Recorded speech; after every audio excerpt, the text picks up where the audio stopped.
Have you ever looked to a game for comfort? Maybe it was to remind you of a simpler time as a child. Maybe you had a bad day and you want to warp into a new world in which you take control and get lost in. Has a game ever positively impacted you in any way, shape or form? Video games are fun. Some people play them purely for that reason. Some people play them because they're competitive and want to get great at one game and become pro, or maybe try and beat a world record speedrun. Some use it as a therapy, a way to take a break and relieve some stress. Pick up a controller or sit at a desk and just put their brain into do not disturb mode and let the game take them away. This is the first part to a 3-part series where I'm going to cover topics within the game industry and explain how they help the player. So please join me as you watch Game Therapy, the power of nostalgia, comfort and escapism in video games.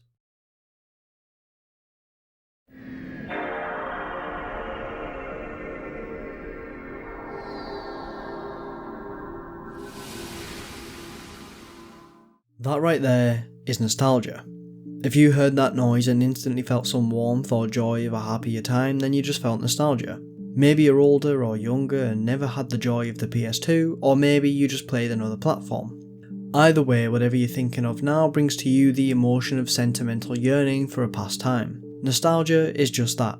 It's the past and our brain's neurons firing up and creating a link between an external stimuli or an internal emotion and a memory. It's the feeling of a wistful or excessively sentimental yearning for return to or of some past period or irrecoverable condition. Simply put, it's the feeling of wanting to relive a moment from the past, and the feeling is caused by a trigger of that memory. The triggers may be external, and these tend to be things like smells, objects from one's childhood, the taste of something, music, and so on. When you think of nostalgia, it's often looked at as a positive feeling, or at the very least a look back at a more positive time, but nostalgia is also spawned from the emotions we feel, and often from negative ones. This is the internal cause of nostalgia. Feeling sad or lonely, possibly a fear of some kind, they can all trigger a link in our brain and bring on the sometimes overwhelming feeling of a better time, a person or an instance, almost like a self-defense mechanism brought on to stop ourselves from becoming even more sad, lonely or fearful. It's this power of nostalgia that fascinates me. No matter if it's to do with a feeling or a stimuli like hearing the startup of the PlayStation 2, everyone has experienced the sensation of reminiscing about a better time. I chose to open this with the PS2 sound not only because it's a classic noise, but because I find a lot of comfort in it. The second generation of the PlayStation is where I found myself a lot of the time as a child. I grew up playing the hell out of that system. I was on the PS1 for a little while, but I got a PS2 because my cousins got the PS3 when it came out, and I got it gifted with a couple of games, including WWE SmackDown and a Lord of the Rings movie game that I never played because it was way too hard. I'd run in the house from school and boot up Crash Bandicoot and play the game for the 400th time. As a kid, it didn't matter about what game I was playing, it could be the worst game ever, and even still, it was the greatest thing in the world to me. Crash Bandicoot, Spyro, Rayman, Ratchet & Clank, Transformers the movie game, just to name a few games that I spent hours upon hours in and loved. I remember playing Ratchet & Clank 3, and at some point in the game, after completing a mission and making it back to the ship to set off, I'd get stuck in an infinite loading screen, watching Ratchet fly across the screen over and over, just waiting. It was probably just that the disc was damaged, but I'd leave that sitting there for hours, hoping I would eventually get to play the next level. Now, as an adult, I can replay these games and understand issues that I was running into, and I can resolve them and play the parts my younger self yearned to play so bad. One of the reasons I started this channel was purely for the sake of nostalgia. I wanted to play games I loved as a kid, as well as others that I didn't get the chance to play but really wanted to. Now I can do that, and that inner kid that's still in me gets to play, and a part of me feels reconnected to myself. Playing certain games may be enough to cause nostalgia, but it's not going to be the same for everyone. After all, not everyone has the same past. Some games alone are enough to generate that feeling of linking the past and present and create nostalgia. For some, it may be sitting down with friends or family and playing couch co-op. From the 2023 Power of Play study by the Entertainment Software Association, it found that 71% of participants felt less stressed when playing video games. 61% stated it reduced anxiety, and 58% said it made them feel less lonely or isolated. Nick Bowman, who writes papers on the cognitive, emotional, social and physical demands of video games, said when talking about nostalgia and the impacts it has on gamers when dealing with stress that, with nostalgia, you get a sort of bonus relatedness because you get to connect to yourself. You're replaying a game from a positive childhood memory. Those things can be particularly powerful for short-term stress release. as well as saying, "In our research we found that people who have social nostalgic memories of playing games with friends in the past, they feel connected to themselves and their friends in the past, and they also feel connected in the present." There's no mention of playing games for nostalgic purposes within the Power of Play study, but there are stats on why people play, and the most common reason? Because it's fun. It's safe to assume that a large percentile of people experience nostalgia when they play games, especially given that the average age of a gamer in 2023 was 32, and had been playing games for an average of 21 years. The second favourite genre by percentage was arcade and other with 52%.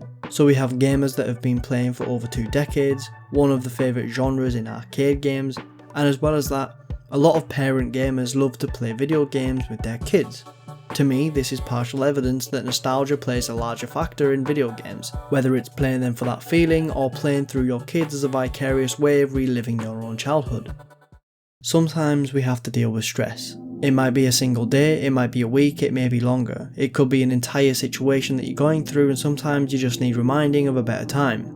It's easy to forget that things are going to be okay, that things will get better. Video games and consoles can help take you back to those simpler, potentially better days. Nick Bowman as well as Tim Wolf state in their Video Game Nostalgia and the Success of Retro Gaming article that video games can act as a time machine. And it's true.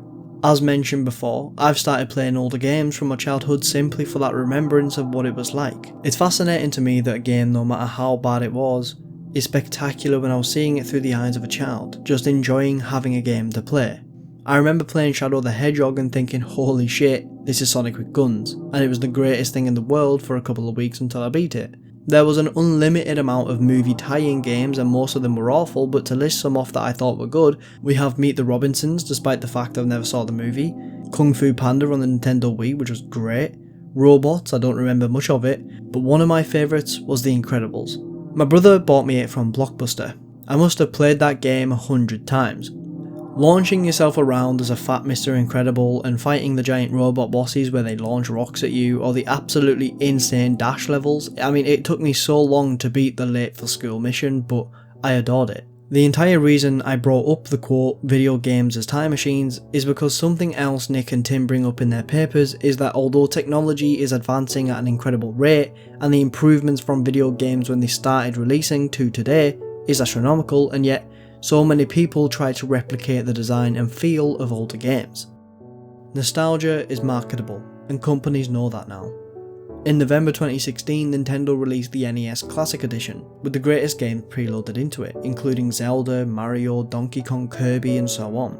It sold out pretty quick, and after a couple of re-releases sold upwards of 5.28 million units worldwide. Sony then made a PS1 Classic in 2018 for its 24th year anniversary, albeit with not amazing success, mostly due to not having a lot of classic games. PlayStation also recently started doing extra tiers of their subscription service PS Plus, offering players the access to a myriad of PS1, 2 and 3 classics. Nintendo have started bringing back old games to the Switch as well, and gamers love them.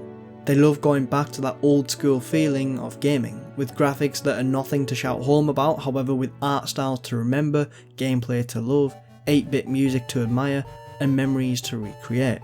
In the last decade, we have seen an influx in games being remastered or remade from the ground up.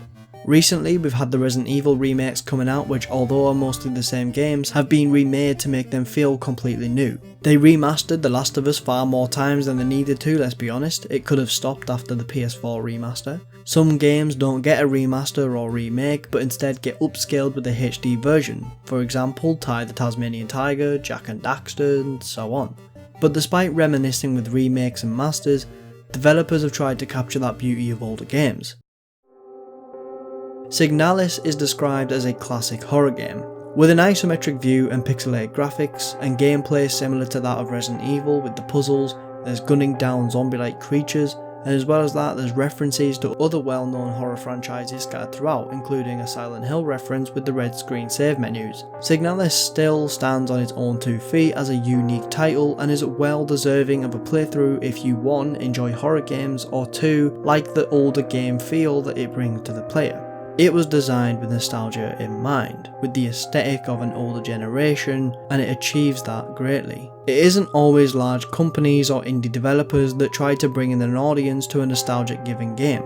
In the case of Bloodborne, a fan has been working on a demake, making it look and play as if it was on the PS1, and my god does it look great, and perfectly demonstrates how games like these would have worked had it been released 29 years ago. 29 years ago, and through those coming generations of consoles, games were made for one reason: money. But they were made to be fun, and even the bad ones were seen as great through the eyes of a child, but those eyes now were surrounded by the mind and responsibilities of an adult, and on stressful days or hard times, it's healthy and refreshing to pause that adult mind and open your younger eyes to view and play games that make you feel nostalgic. One of the upsides of replaying old games, besides the feelings of warmth, elation and reconnection to your childhood, is that you can deal with things that your younger self couldn't. As I said before, I would watch a loading screen for hours, purely because I thought Ratchet was actually travelling the entire galaxy to get to the next planet. But now as an adult you can figure things out. Now I could emulate the game and get past those missions, or could replay games that were maybe too hard at the time. Rayman 3, one of my favourite games as a kid. It was a joy skating around on rainbow rails and listening to some funky fun music, or collecting new abilities from cans and figuring out puzzles. But about halfway through the game, there is a boss fight with what I remember to be the big bad, Reflux. It's on a small arena, and for the life of me I could not figure out what to do, or I could and it was just too hard. I remember not playing the game for a while and instead playing other things. Eventually I would come back, beat it, and then eventually get stuck again on the final boss, which was the same guy just beefed up. I swear that boss was like an Elden Ring boss, but I'm sure if I went back and played now, I might not struggle as much. I'll say might, because if I go back with a lot of confidence and fail, it would be rather embarrassing. As I was writing this script and talking about these memories, a whole load more started flooding back to me, and one funny one in particular is when my friend who lived next door to me got Crash Bandicoot 3, and for some reason he just didn't have a memory card, and so we'd sit in his house and try and beat the entire game in one day. We would fail and start over the next and repeat it for weeks. Nostalgia is just pure joy. As mentioned, I was just thinking of one memory, and as I typed the words, more came to me. That's the joy of it. One thing can trigger a memory from the past which leads you down a rabbit hole of wonder and remembrance of a time. Nostalgia needs to be recognised as a reason for gaming. It's in no studies I found, yet so many people talk about it. It's only in recent years, with emulators, pirating and purchasing old consoles with old games, where the industry has started to understand that people want that retro feel, that feeling of being a kid again, and now we're starting to see the impact it has on people and the culture of gaming. Another quote from Nick Bowman that I really like is, "It's almost like a digital smoke break. Return to this past life, play through it, and reconnect with yourself." I would easily say that playing nostalgic games is a form of stress relief and therapy for me at least. I obviously can't speak for others, but I know when I load up a game and I hear I'm in for a time of relaxing, a time for me, a time where I don't need to worry about what's going on right now, even if it's just for an hour or so. Just like how I felt when I was a kid. It's the same eyes, different brain, but it's the same old games.